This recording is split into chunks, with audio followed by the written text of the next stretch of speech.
पिछले 2 महीने तो परचा दर्ज होने तो बावजूद भी नूपुर शर्मा ते कोई कार्रवाई नहीं की गई। इस मामले नूं ढिला ही रखा गया हमेशा। इस्लाम धर्म के लोगों नूं जां पैगंबर नूं इस तरीके दे नाल टारगेट किया जाता जां फिर जिहड़ियां भारत दे विच घट गिनतियां रहिंदियां ने उन्हां नूं इस तरीके नाल टारगेट किया जाता है। हर जगह नफरत की राजनीति जन्म ले रही है और हर जगह दलितां नूं, मुसलमानां नूं ते सिखां नूं ते क्रिश्चन जिन्नी भी घट गिनतियां है उन्होंने टारगेट किया जा रहा है। असीं ये देखा है कि जिन्नी भी पोलीटिकल पार्टियां जिहड़ियां 70 सालों तो माइनोरिटीज़ की वोटां ले रही हैं, अज वो कोई भी इस गल के उत्ते बोलण नूं तैयार नहीं है।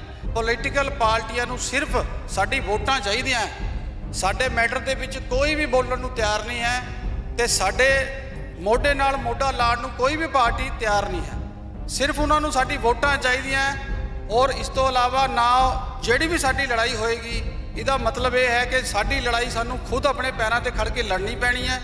अपने हक्कां वास्ते सानूं लड़ना पएगा, अपने धर्म की रक्षा वास्ते भी सानूं लड़ना पएगा। इसका मतलब ये है।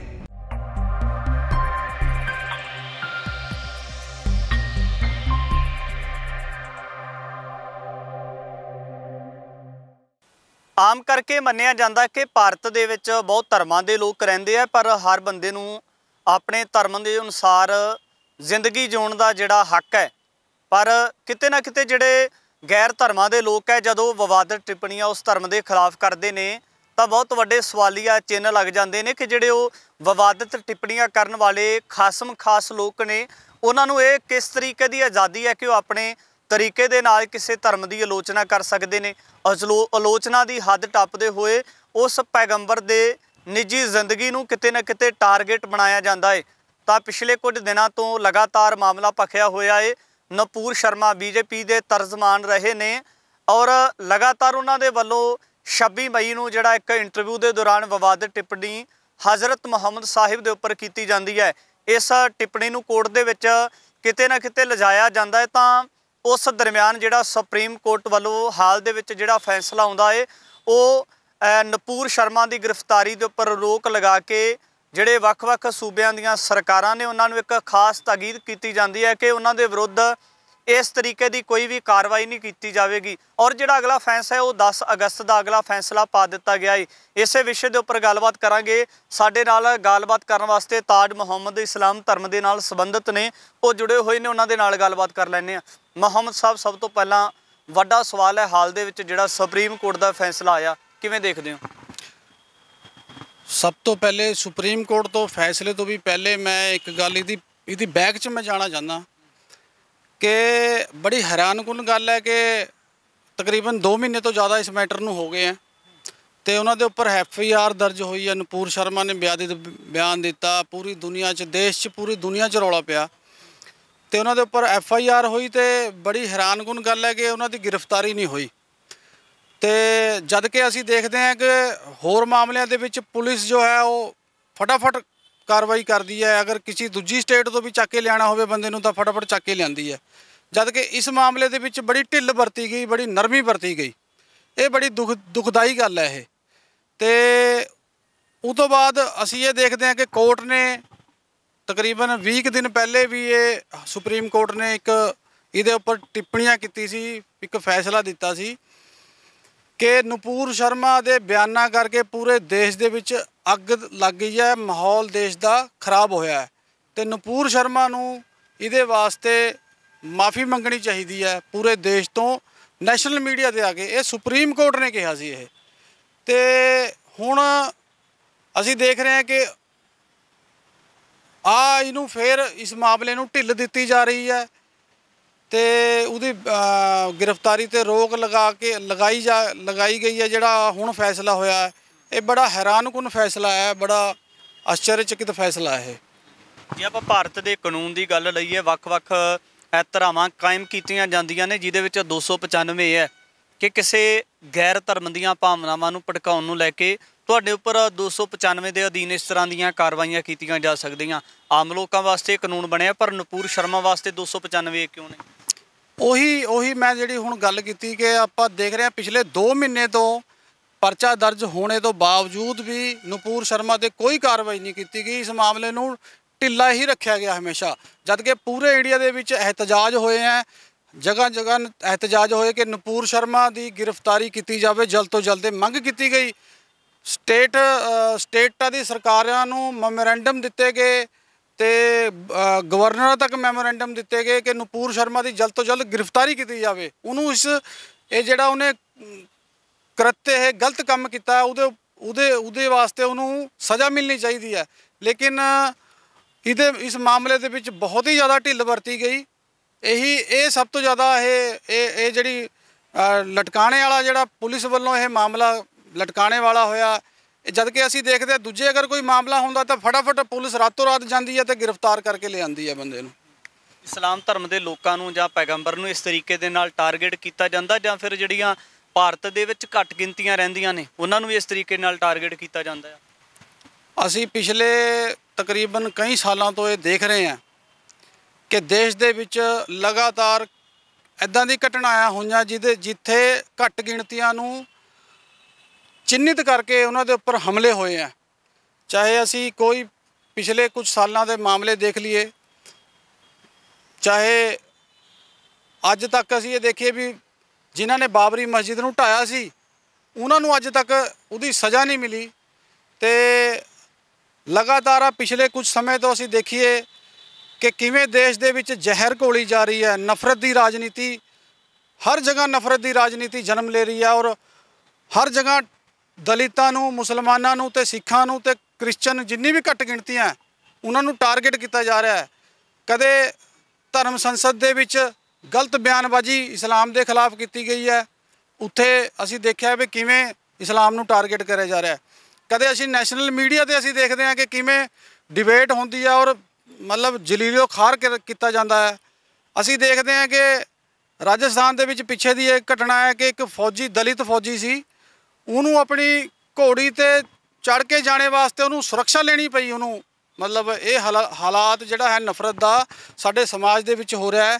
तो मैं ये वास्ते ज़्यादातर जिहड़ी जिम्मेदार है ये साडियां पार्टीज़ हैं, जिहड़ी फिरका परस्त पार्टियां हैं वो ज़्यादा जिम्मेदार हैं इस वास्ते। मोहम्मद साहब बीजेपी की गल करिए तो लगातार चर्चावां दे विच रही है, चाहे पिछले समय तो जिहड़े इस तरह के कानून बनाए जा रहे हुण जिहड़े घट गिनतियां दे विरोध विच है, जिहड़े घट गिनतियां ने जिन्हां दा विरोध भी किया, खदशा जताया सी कि इहदे नाल जिहड़ियां भारत विच घट गिनतियां ने उन्हां नूं बहुत वड्डा एक संकट का सामना करना पै सकदा है।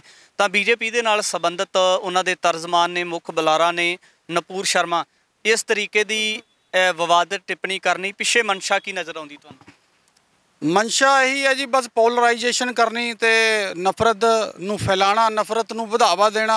जिन्नी नफरत देश दे विच वध रही है उन्ना ही उन्होंने फायदा हो रहा उस चीज़ का। असी लगातार ये देख रहे हैं कि हर जगह नफरत की राजनीति जिहड़ी अपने पैर पसार रही है। हर जगह जिहड़े मेन पब्लिक के मुद्दे हैं बेरोज़गारी, गरीबी, तो तुसी देख लो आ हुण जिवें GST खाद्य वस्तुओं ते दुधां दी वस्तुओं ते लाता सरकार ने, किड्डा बड़ा धक्का है, अज तक की हिस्टरी दे विच नहीं होया। तो इन मुद्दों नूं छुपाउण वास्ते हर टाइम यह नफरत की राजनीति नूं बार बार उजागर किया जाता, बार बार घट गिणतियां ते हमले करते जाते ताकि सारे बाकी दे मामले दबे रहन ते नफरत की राजनीति इन्हां दी जितदी रहे। जदों इस तरह का कोई मसला हुंदा तां कानून के उपर बहुत वड्डे सवालिया चिन्ह लग जाते हैं। तो मौजूदा समय दे विच गल करिए तां जिस तरीके दे नाल एक जिहड़ा समर्थक नूपुर शर्मा दा बन के वो पोस्ट नूं शेयर करदा, उहदी कतलोगारत हुंदी है। उस तो बाद कल राजस्थान बॉर्डर तो एक पाकिस्तान दे नाल इस्लाम धर्म दे नाल संबंधित व्यक्ति फड़िया जाता है जिहदे तो ये बयान लाए जाते हैं कि वो नूपुर शर्मा नूं टारगेट करना चाहुंदा सी क्योंकि उन्हें इस्लाम धर्म के विरोध दे विच इस तरह की टिप्पणी की। किते ना किते लगदा नहीं कि जिहड़े नौजवानों वालों जां जिहड़े लोकां वालों इस तरीके दे नाल फैसले लए जांदे आप हुदरे होके उहदे विच कानून किते ना किते जिहड़ा कटहरे दे विच खड़ा नज़र आउंदा है कि कानून दे विच कोई कानूनी कार्रवाई नूं लैके देरी हुंदी नज़र आउंदी है। मैं उही जिवें कि दस्सिया तुहानूं कि इस पूरे मामले दे विच जद तो उन्होंने बयान दिता है, जद तो बल्कि इंटरनेशनल लैवल ते साडे देश की बहुत बेइज्जती हुई है इहदे नाल, इस बयान दे नाल पूरे अरब जगत ने और दूजी कंट्रियां ने साडे अंबैसडरां नूं बुला के इस बारे मतलब कहा, उन्होंने कड़ी जो है प्रतिक्रिया दी है इस बारे। तो यही असी दस रहे हैं कि जिहड़ी इन्हां दे जद तो FIR इन्हां दे उपर कार्रवाई होनी, तुरंत कार्रवाई जिहड़ी होनी चाहिए सी ਉਹਨੂੰ ਲਗਾਤਾਰ ਢਿੱਲਾ ਕੀਤਾ ਗਿਆ, ਜਿਹਦੇ ਕਾਰਨ ਇਹ ਮਤਲਬ ਮੈਟਰ ਜੋ ਹੈ ज़्यादा ਤੋਂ ज़्यादा ਲੰਬਾ ਹੁੰਦਾ ਚਲੇ ਗਿਆ। ਇਹੀ ਅਗਰ ਕਾਰਵਾਈ ਥੋੜੀ ਜਲਦੀ ਹੋਈ ਹੁੰਦੀ, ਪਹਿਲੇ ਹੋਈ ਹੁੰਦੀ, ਉਹਨਾਂ ਦੀ ਗ੍ਰਿਫਤਾਰੀ ਹੋ ਗਈ ਹੁੰਦੀ ਤਾਂ ਇਹ ਮਾਮਲਾ ਇਦਾਂ ਨਹੀਂ ਵਧਣਾ ਸੀ। ਇਹ ਸਰਦਾਰ ਸਿਮਰਜੀਤ ਸਿੰਘ ਮਾਨ ਦੀ ਗੱਲ ਕਰੀਏ ਤਾਂ ਉਹਨਾਂ ਨੇ ਭਗਤ ਸਿੰਘ ਤੇ ਇੱਕ ਟਿੱਪਣੀ ਕੀਤੀ, ਜਿਹਨੂੰ ਲੈ ਕੇ ਲਗਾਤਾਰ ਰਾਜਸੀ ਪਾਰਟੀਆਂ ਕਿਤੇ ਨਾ ਕਿਤੇ ਮਾਨ ਸਾਹਿਬ ਨੂੰ ਘੇਰਦੀਆਂ ਨਜ਼ਰ ਆਉਂਦੀਆਂ। ਮਾਨ ਸਾਹਿਬ ਦੇ ਉੱਪਰ ਇਸ ਬਿਆਨ ਨੂੰ ਲੈ ਕੇ ਲਗਾਤਾਰ ਰਾਜਨੀਤੀ ਪੰਜਾਬ ਦੇ ਅੰਦਰ ਖਾਸ ਕਰ ਚੱਲ ਰਹੀ ਹੈ। ਤਾਂ ਹਜ਼ਰਤ ਮੁਹੰਮਦ ਸਾਹਿਬ ਕਹਿ ਸਕਦੇ ਹਾਂ ਇੱਕ ਬਹੁਤ ਵੱਡੇ ਜਾਂ ਪੁਰਾਤਨ ਇੱਕ ਧਰਮ ਦੇ ਪੈਗੰਬਰ ਰਹੇ ਨੇ, ਉਹਨਾਂ ਦੇ ਉੱਪਰ ਵਿਵਾਦਿਤ ਟਿੱਪਣੀ ਕੀਤੀ ਜਾਂਦੀ ਹੈ। ਪਰ ਆਮ ਆਦਮੀ ਪਾਰਟੀ ਤੋਂ ਲੈ ਕੇ ਅਕਾਲੀ ਦਲ, ਕਾਂਗਰਸ ਜਾਂ ਬੀਜੇਪੀ ਸਾਰੀਆਂ ਪਾਰਟੀਆਂ ਚੁੱਪ ਨਜ਼ਰ ਆਉਂਦੀਆਂ ਕਿ ਭਗਤ ਸਿੰਘ ਨੂੰ ਜ਼ਿਆਦਾ ਪਹਿਲ ਕਿਉਂ, ਹਜ਼ਰਤ ਮੁਹੰਮਦ ਸਾਹਿਬ ਨੂੰ ਪਿੱਛੇ ਕਰਨ ਦਾ ਕਾਰਨ ਕੀ? ਫਿਰ ਇਹੀ ਗੱਲ ਹੈ। ਦੇਖੋ ਅਸੀਂ ਇਹ ਦੇਖਿਆ ਹੈ ਕਿ ਜਿੰਨੀ ਵੀ ਪੋਲੀਟੀਕਲ ਪਾਰਟੀਆਂ ਜਿਹੜੀਆਂ 70 ਸਾਲਾਂ ਤੋਂ ਮਾਈਨੋਰਟੀਜ਼ ਦੀ ਵੋਟਾਂ ਲੈ ਰਹੀਆਂ ਹੈ, ਅੱਜ ਉਹ ਕੋਈ ਵੀ ਇਸ ਗੱਲ ਦੇ ਉੱਤੇ ਬੋਲਣ ਨੂੰ ਤਿਆਰ ਨਹੀਂ ਹੈ। ਚਾਹੇ ਉਹ ਰੀਜਨਲ ਪਾਰਟੀਆਂ ਹੋਣ, ਚਾਹੇ ਸਟੇਟ ਨੈਸ਼ਨਲ ਲੈਵਲ ਦੀ ਪਾਰਟੀਆਂ ਹੋਣ, ਕੋਈ ਵੀ ਇਸ ਮੈਟਰ ਦੇ ਉੱਤੇ ਨਾ ਕੋਈ ਸਟੈਪ ਚੱਕ ਰਿਹਾ ਹੈ, ਨਾ ਕੋਈ ਬੋਲ ਰਿਹਾ ਹੈ। ਇਹ ਸਾਰੀ ਜਿੰਨੀ ਵੀ ਪ੍ਰਤੀਕਿਰਿਆ ਆਈ ਹੈ ਜਨਤਾ ਵੱਲੋਂ ਆਈ ਹੈ। ਇਹ ਪੋਲੀਟੀਕਲ ਪਾਰਟੀਜ਼ ਦਾ, ਓਪੋਜੀਸ਼ਨ ਦਾ ਇਹ ਕੰਮ ਹੈ, ਉਹਨੂੰ ਇਹ ਮੈਟਰ ਨੂੰ ਚੱਕਣਾ ਚਾਹੀਦਾ ਸੀ ਔਰ ਇਸ ਦੇ ਬਾਰੇ ਪੂਰਾ ਜੋ ਵੀ ਪੋਲੀਟੀਕਲ ਮਤਲਬ ਪ੍ਰੈਸ਼ਰ ਉਹ ਬਣਾ ਸਕਦੇ ਸੀ, ਉਹਨਾਂ ਨੂੰ ਬਣਾਉਣਾ ਚਾਹੀਦਾ ਸੀ। ਇਹੀ ਤਾਂ ਓਪੋਜੀਸ਼ਨ ਦਾ ਕੰਮ ਹੈ ਕਿ ਅਗਰ ਕਿਸੇ ਵੀ ਵੱਲ ਧੱਕਾ ਹੋ ਰਿਹਾ ਹੋਵੇ, ਚਾਹੇ ਉਹ ਮਾਈਨੋਰਟੀ ਹੋਵੇ, ਘੱਟ ਗਿਣਤੀ ਹੋਵੇ, ਤਾਂ ਇਹ ਹੁਣ ਪੋਲੀਟੀਕਲ ਪਾਰਟੀ ਦਾ ਕੰਮ ਹੈ। ਇਹ ਜਿਨ੍ਹਾਂ ਨੇ ਇੰਨੇ ਸਾਲਾਂ ਤੋਂ ਵੋਟਾਂ ਲਿੱਤੀਆਂ ਹੈ, ਉਹਨਾਂ ਦਾ ਕੰਮ ਹੈ ਇਸ ਬਾਰੇ ਉਹ ਸਟੈਂਡ ਲੈਣ ਆਪਣਾ ਕਿ ਕੀ ਉਹਨਾਂ ਦਾ ਸਟੈਂਡ ਹੈ। ਇਸਲਾਮ ਭਾਈਚਾਰੇ ਨੂੰ ਲੈ ਕੇ ਕਿਤੇ ਨਾ ਕਿਤੇ ਜਿਹੜੀਆਂ ਲਗਾਤਾਰ ਪੰਜਾਬ ਦੇ ਅੰਦਰ ਸਰਗਰਮ ਪਾਰਟੀਆਂ ਰਹੀਆਂ ਨੇ ਜਾਂ ਭਾਰਤ ਦੇ ਅੰਦਰ ਸਰਗਰਮ ਪਾਰਟੀਆਂ ਰਹੀਆਂ ਨੇ, ਉਹਨਾਂ ਦੇ ਵੱਲੋਂ ਜ਼ਿਆਦਾ ਪਹਿਲ ਦੇ ਆਧਾਰ 'ਤੇ ਤਰਜੀਹ ਨਹੀਂ ਦਿੱਤੀ ਗਈ ਇਸਲਾਮ ਭਾਈਚਾਰੇ ਨੂੰ ਇਸ ਤਰ੍ਹਾਂ ਦੀਆਂ ਟਿੱਪਣੀਆਂ ਦੇ ਵਿਰੁੱਧ ਕਾਰਵਾਈ ਨੂੰ ਲੈ ਕੇ। ਤਾਂ ਫਿਰ ਇਤਰਾਜ਼ ਕਿਸ ਤਰੀਕੇ ਦਾ ਹੈ ਕਿ ਇਹਨਾਂ ਪਾਰਟੀਆਂ ਦੇ ਵੱਲੋਂ ਕਾਰਵਾਈ ਕਿਉਂ ਨਹੀਂ ਕਰਵਾਈ ਜਾ ਰਹੀ ਜਾਂ ਕਿਉਂ ਉਹਨਾਂ ਮਸਲਿਆਂ ਦੇ ਉੱਪਰ ਨਹੀਂ ਬੋਲਿਆ ਜਾਂਦਾ ਜਿਹੜੇ ਇੱਕ ਖਾਸ ਕਰ ਇੱਕ ਭਾਈਚਾਰੇ ਦੀਆਂ ਭਾਵਨਾਵਾਂ ਨੂੰ ਠੇਸ ਪਹੁੰਚਾਉਂਦੇ ਨੇ?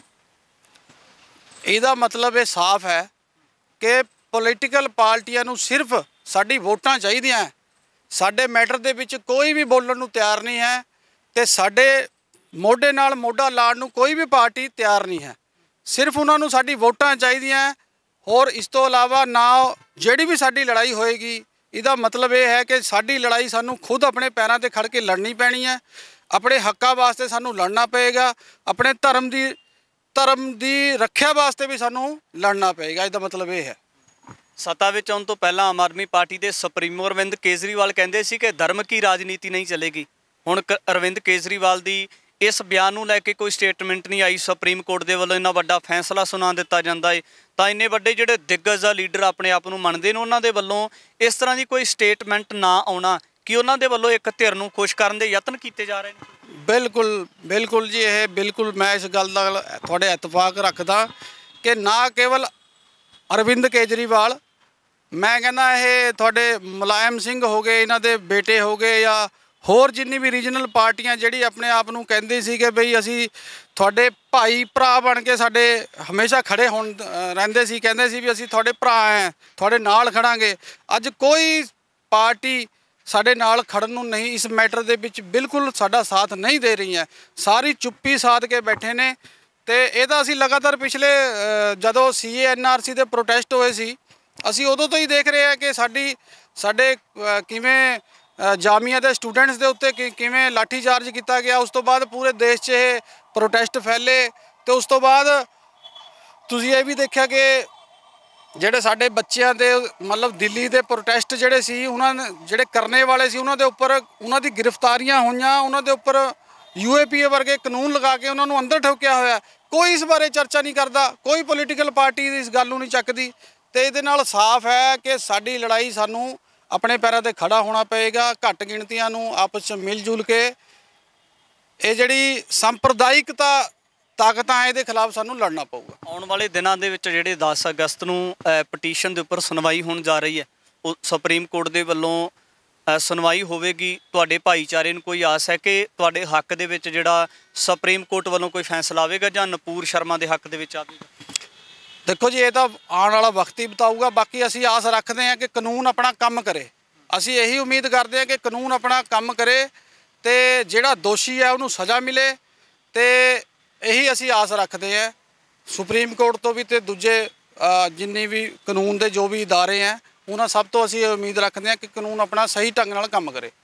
ਕਿਤੇ ਨਾ ਕਿਤੇ ਬਹੁਤ ਵੱਡੇ ਸਵਾਲੀਆ ਚਿੰਨ੍ਹ ਲੱਗਦੇ ਨੇ ਜਿਹੜੇ ਮੌਜੂਦਾ ਸਮੇਂ ਦੇ ਵਿੱਚ ਕਿਸੇ ਨਾ ਕਿਸੇ ਜਾਣੇ ਅਣਜਾਣੇ ਵਿੱਚ ਦਿੱਤੇ ਬਿਆਨ ਦੇ ਉੱਪਰ ਬਹੁਤ ਵੱਡੇ ਪੱਧਰ ਦੇ ਉੱਪਰ ਸੌੜੀ ਰਾਜਨੀਤੀ ਕਰਦੇ ਨਜ਼ਰ ਆਉਂਦੇ ਨੇ। ਚਾਹੇ ਉਹ ਸ਼੍ਰੋਮਣੀ ਅਕਾਲੀ ਦਲ ਬਾਦਲ ਦੀ ਗੱਲ ਹੋਵੇ, ਆਮ ਆਦਮੀ ਪਾਰਟੀ ਦੀ ਗੱਲ ਹੋਵੇ, ਚਾਹੇ ਕਾਂਗਰਸ ਦੀ ਗੱਲ ਹੋਵੇ, ਭਗਤ ਸਿੰਘ ਦੇ ਉੱਪਰ ਰਾਜਨੀਤੀ ਕਰਦੇ ਨੇ। ਪਰ ਹਜ਼ਰਤ ਮੁਹੰਮਦ ਸਾਹਿਬ ਜਿਹੜੇ ਇੱਕ ਖਾਸ ਖਿੱਤੇ ਦੇ ਇੱਕ ਖਾਸ ਪੈਗੰਬਰ ਰਹੇ ਨੇ, ਪਰ ਉਹਨਾਂ ਦੇ ਉੱਪਰ ਜਦੋਂ ਇੱਕ ਬੀਜੇਪੀ ਦੇ ਤਰਜਮਾਨ ਦੇ ਵੱਲੋਂ ਇਸ ਤਰੀਕੇ ਦੇ ਨਾਲ ਵਿਵਾਦਿਤ ਟਿੱਪਣੀ ਕੀਤੀ ਜਾਂਦੀ ਹੈ ਤਾਂ ਉਹਨਾਂ ਦੇ ਵਿਰੁੱਧ ਕਿਉਂ ਨਹੀਂ ਕੋਈ ਪਟੀਸ਼ਨ ਦਾਇਰ ਕਰਵਾਈ ਜਾਂਦੀ, ਕਿਉਂ ਨਹੀਂ ਰੋਸ ਪ੍ਰਦਰਸ਼ਨ ਕੀਤੇ ਜਾਂਦੇ, ਕਿਉਂ ਇਸ ਤਰੀਕੇ ਦੇ ਨਾਲ ਖਾਸ ਖਿੱਤੇ ਦੀਆਂ ਖਾਸ ਵਰਗ ਦੀਆਂ ਭਾਵਨਾਵਾਂ ਨੂੰ ਭੜਕਾ ਕੇ ਕਿਤੇ ਨਾ ਕਿਤੇ ਜਿਹੜੇ ਘੱਟ ਗਿਣਤੀ ਉਹਨਾਂ ਨੂੰ ਟਾਰਗੇਟ ਕਰਨ ਦੀਆਂ ਕੋਸ਼ਿਸ਼ਾਂ ਜਾਰੀ ਨੇ। ਇੱਕ ਬੁੱਧੀਜੀਵ ਵਰਗ ਦਾ ਜਿਹੜਾ ਕਹਿ ਸਕਦੇ ਹਾਂ ਕਿ ਲਗਾਇਆ ਹੋਇਆ ਤਗਾਦਾ ਹੈ। ਆਉਣ ਵਾਲੇ ਸਮੇਂ ਦੇ ਵਿੱਚ ਸੁਪਰੀਮ ਕੋਰਟ ਦਾ ਬੀਜੇਪੀ ਦੇ ਤਰਜਮਾਨ ਮੁਅੱਤਲ ਕੀਤੇ ਗਏ ਤਰਜਮਾਨ ਨਪੂਰ ਸ਼ਰਮਾ ਦੇ ਉੱਪਰ ਕਿਸ ਤਰ੍ਹਾਂ ਦਾ ਰਿਐਕਸ਼ਨ ਰਹੇਗਾ ਔਰ ਜਿਹੜਾ ਇੱਕ ਖਾਸ ਭਾਈਚਾਰਾ ਮੁਸਲਮਾਨ ਭਾਈਚਾਰਾ ਹੈ ਉਹਨਾਂ ਦੇ ਵੱਲੋਂ ਆਉਣ ਵਾਲੇ ਸਮੇਂ ਦੇ ਵਿੱਚ ਕਿਸ ਤਰੀਕੇ ਦੇ ਨਾਲ ਦੋਸ਼ੀਆਂ ਦੇ ਵਿਰੁੱਧ ਕਾਰਵਾਈ ਕਰਨ ਨੂੰ ਲੈ ਕੇ ਕਿਸ ਤਰੀਕੇ ਦਾ ਰਸਤਾ ਅਖਤਿਆਰ ਕੀਤਾ ਜਾਂਦਾ ਹੈ। ਆਉਣ ਵਾਲੇ ਸਮੇਂ ਦੇ ਵਿੱਚ ਇਸ ਤਰ੍ਹਾਂ ਦੇ तमाम ਪੱਖ ਲੈ ਕੇ ਹਾਜ਼ਰ ਹੋਵਾਂਗਾ। ਧੰਨਵਾਦ।